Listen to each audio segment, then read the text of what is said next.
आज एक अनसुनी दास्तान में हम आपको बताने जा रहे हैं गुरुग्राम की मॉडल दिव्या पाहुजा के कत्ल की भयानक कहानी, जिसने पूरी दिल्ली, एनसीआर और हरियाणा में सनसनी मचा दी। ग्लैमर वर्ल्ड का हिस्सा रही दिव्या के गैंगस्टर संदीप गडोली के साथ नाजायज संबंध थे।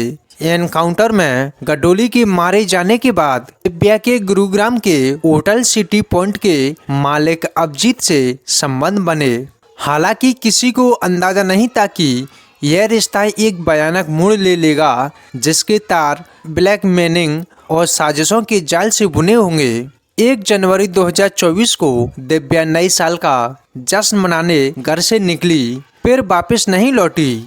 परिवार की तलाश एक होटल के रूम नंबर 111 पर जाकर खत्म हुई, जहां उसका कत्ल हुआ था। कातलों के पकड़े जाने के बाद दिव्या की लाश एक नहर में सड़ी गली हालात में मिली थी।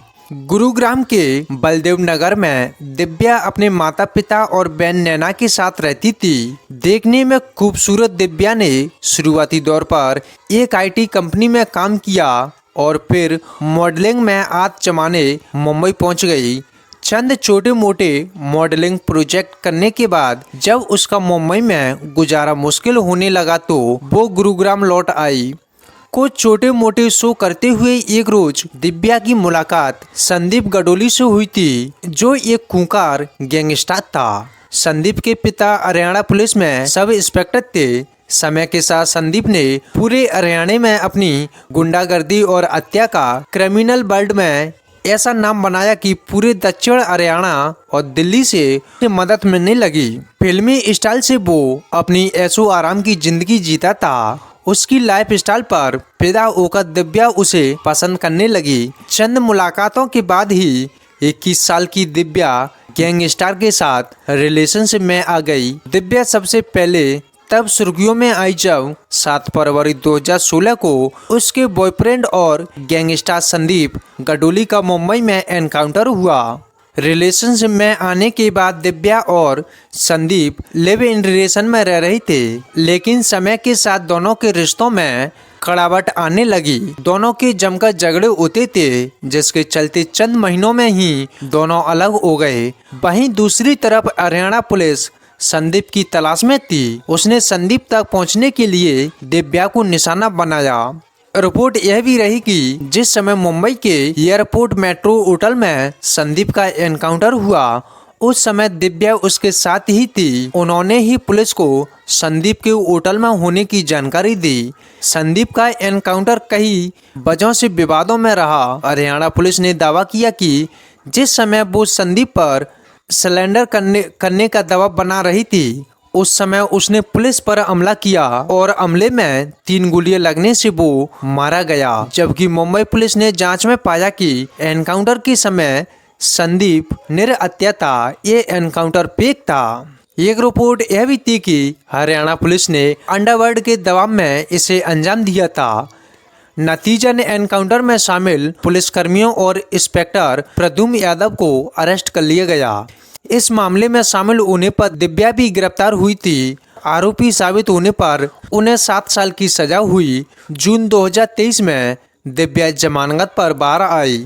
साल 2016 में जेल से निकलने के बाद दिव्या पाहुजा की 30 साल बड़े अभिजीत सिंह से मुलाकात हुई। अभिजीत रही शादीशुदा और गुरुग्राम के सिटी पॉइंट होटल का मालिक था। अभिजीत से मुलाकात के बाद फिर एक बार दिव्या पाहुजा की जिंदगी लग्जरी हो चुकी थी। वो अक्सर उन्हें महंगी तोहफे दिया करता था, जिसमें एक आईफोन भी शामिल था। कई बार दिव्या ने अभिजीत से रुपए भी लिए थे। दोनों की मुलाकात अक्सर अभिजीत के साउथ में स्थित घर पर और गुरुग्राम के होटल में हुआ करती थी। अपने होटल सिटी पॉइंट का नंबर 114 अभिजीत अपने लिए हमेशा बुक करते थे। दोनों जब भी होटल आते उसी कमरे में ठहरते। चंद महीनों में इन दोनों का यह रिश्ता भयानक मोड़ ले लेगा। दिव्या के पास अभिजीत की कई प्राइवेट फोटो थी, जिसके जरिए वो अक्सर धमकियां देती थी कि अगर अभिजीत उसकी डिमांड पूरी नहीं करे तो वो उसकी सभी तस्वीरें उसके परिवार तक पहुंचा देगी। अगर अभिजीत के एक्स्ट्रा मैरिटल अफेयर की खबर और उसकी प्राइवेट तस्वीरें परिवार तक पहुंचती हैं तो उसकी जिंदगी खराब हो सकती थी। इस डर से वो अक्सर दिव्या को मुंह मांगी रकम दे दिया करते थे, लेकिन यह सिलसिला समय के साथ उसकी बर्बादी की हद से बाहर होने लगा।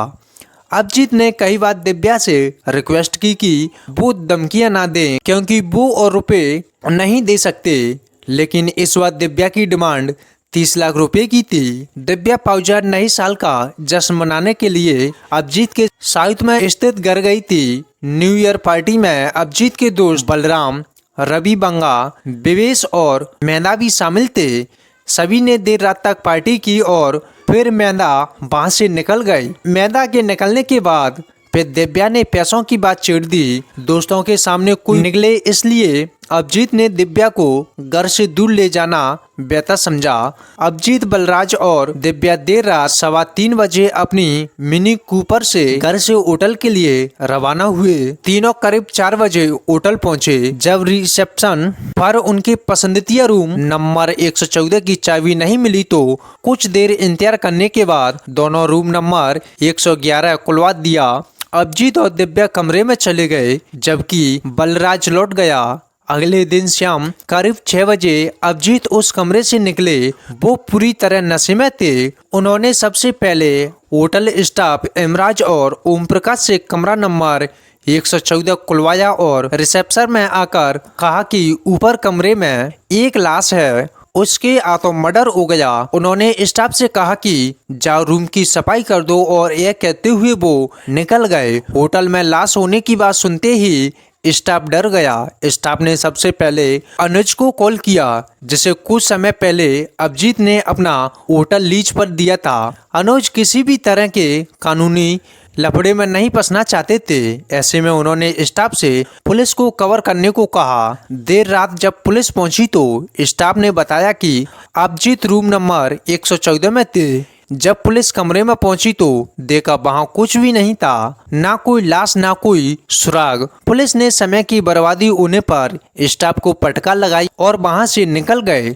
कुछ समय बाद अभिजीत दोबारा होटल लौट आए। इस बार उसके साथ उसके दोस्त बलराज और रवि बंगा भी थे। होटल आकर अभिजीत ने अपने स्टाफ से कहा कि वो लाश को नीचे लाकर BMW कार की डिग्गी में डाल दे। जब स्टाफ के लोग पहली मंजिल पर पहुंचे तब उन्हें एहसास हुआ कि लाश रूम नंबर 114 में नहीं, रूम नंबर 111 में थी। उन लोगों ने लाश को एक चादर में लपेटकर बलराज की कार में रख दिया। बलराज और रवि लाश के साथ रवाना हुए जबकि अभिजीत अपने घर लौट गए। कुछ समय बीता ही था कि दिव्या की बहन नैना उससे संपर्क न हो पाने पर परेशान होने लगी। दिव्या हमेशा अपनी बहन के संपर्क में रहती थी। कहाँ जा रही है और किसके साथ है यह सभी वो अपनी बहन को जरूर बताती थी।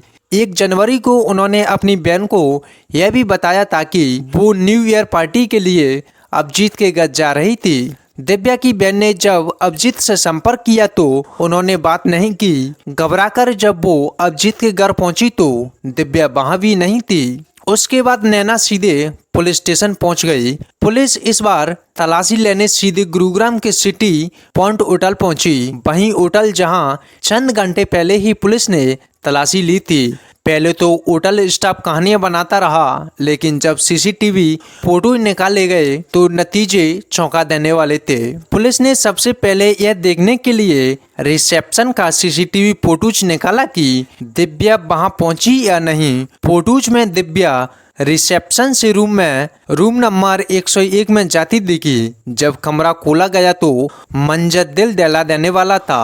फर्श पर खून था और कमरा पूरी तरह खून से लसा था। तुरंत फोरेंसिक टीम बुलाई गई और होटल स्टाफ एमराज और ओम प्रकाश को गिरफ्तार कर लिया गया। दूसरी तरफ अभिजीत की गिरफ्तारी उसके साउथ में स्थित घर पर से हुई थी। गिरफ्तारी के बाद अभिजीत ने अपना गुनाह कबूल किया। उन्होंने पुलिस को दिए बयान में बताया कि 2 जनवरी की दोपहर वो दिव्या से बात कर रहे थे।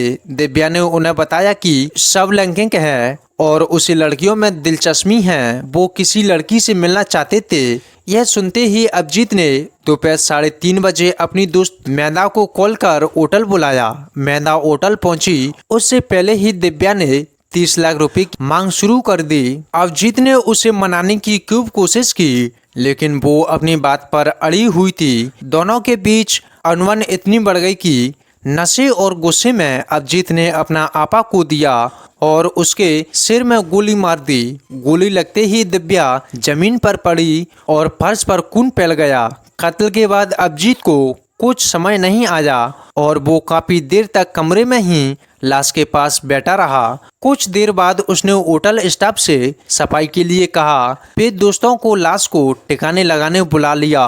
अभिजीत के दोस्तों ने दिव्या की लाश 2 जनवरी को संगरूर के कनाल में फेंकी थी, जिसे 10 दिन की मशक्कत के बाद ढूंढा जा सका। इस मामले में अभिजीत, उसके स्टाफ एमराज, ओम प्रकाश, वकील बलराज, पीएचओ प्रवेश, रवि बंगा और मैदा की गिरफ्तारी हुई थी। फिलहाल यह मामला कोर्ट में है।